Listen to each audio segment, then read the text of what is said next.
Sunan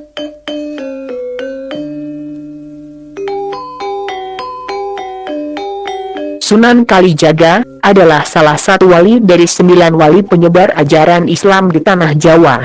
Selama perjalanan dakwahnya, Sunan Kalijaga sering menggunakan kesenian wayang kulit untuk mengundang dan mengumpulkan masyarakat yang awalnya mayoritas beragama Hindu-Buddha di suatu tempat.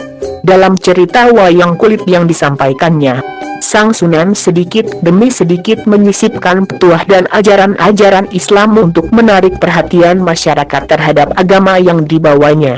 Selain dikenal memiliki pendekatan yang halus dalam melakukan penyebaran agama Islam, Sunan Kalijaga juga dikenal sebagai salah satu sunan yang memiliki ilmu kanuragan dan ilmu batin yang tinggi. Dalam satu riwayat bahkan disebutkan bahwa Sunan Kalijaga pernah berhasil menaklukkan penguasa pantai selatan, Nyi Roro Kidul hingga masuk Islam.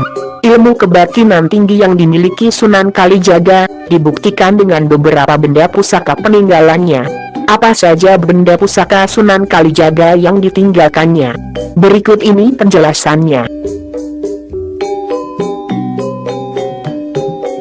1. Rompi Ontokusumo.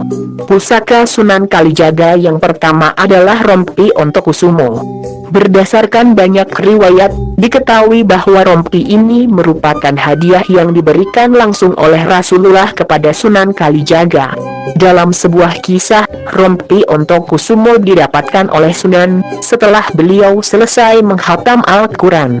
Tepatnya pada malam Jumat Legi, Sunan Kalijaga bersama ke-8 sunan lain yang sedang berkumpul di Masjid Agung Demak tiba-tiba mendapati sepucuk surat yang berisi pesan bahwa sang sunan akan memperoleh hadiah berupa kulit kambing. Kulit kambing tersebut mesti dibuat menjadi rompi. Rompi inilah yang kemudian disebut sebagai rompi Ontokusumo. Rompi Ontokusumo sendiri kemudian menjadi piandal Kanjeng Sunan Kalijaga. Ketika mengenakan rompi ini, Sunan Kalijaga menjadi lebih kuat. Rompi ini pula lah yang menjadi tameng dalam pertempurannya menaklukkan Ratu Pantai Selatan, Nyi Roro Kidul. 2. Keris Kiai Carubuk. Kanjeng Sunan Kalijaga juga memiliki senjata pusaka berupa sebuah keris. Pusaka Sunan Kalijaga yang satu ini dibuat oleh Empu Supa, yang tak lain adalah sahabatnya sendiri. Saat diminta tolong untuk membuatkan keris untuk sang Sunan, Empu Supa kaget, karena konon bahan yang diberikan padanya hanyalah besi berukuran sebuah biji asam. Meski hanya sebesar biji asam, besi yang diberikan Sunan sebagai bahan kerisnya ternyata memiliki berat yang luar biasa, tak sesuai dengan besar dan ukurannya. Singkat cerita, Empu Supa kemudian selesai mengerjakan tugasnya.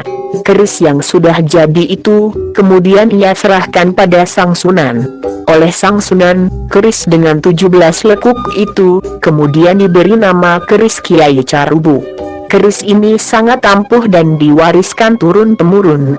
Keris ini bahkan dapat mengalahkan kesaktian keris setan kober yang dipunyai Arya Penangsang saat terjadi pemberontakan di Mataram. 3. Selanjutnya adalah api alam. Api ini merupakan api abadi yang hingga kini masih terus menyala di daerah Merapen, Jawa Tengah. Api alam ditemukan pertama kali oleh Sunan Kalijaga.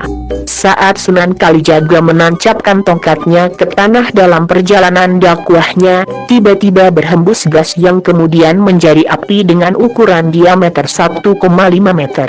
Api ini sempat digunakan oleh Empu Supa untuk membuat keris, sebelum akhirnya ditimbun menggunakan batu kapur, agar tak membahayakan orang. 4. Sendang atau sumur.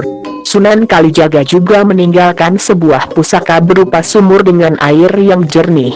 Sumur yang saat ini sering diziarahi itu berubah warna airnya menjadi keruh kuning dan terlihat mendidih setelah Empu Supa menyepuhkan keris yang dibuatnya di sumur pusaka ini. 5. Batu bobot. Batu berat yang sengaja ditinggalkan Sunan dalam perjalanan dakwahnya di Merapen.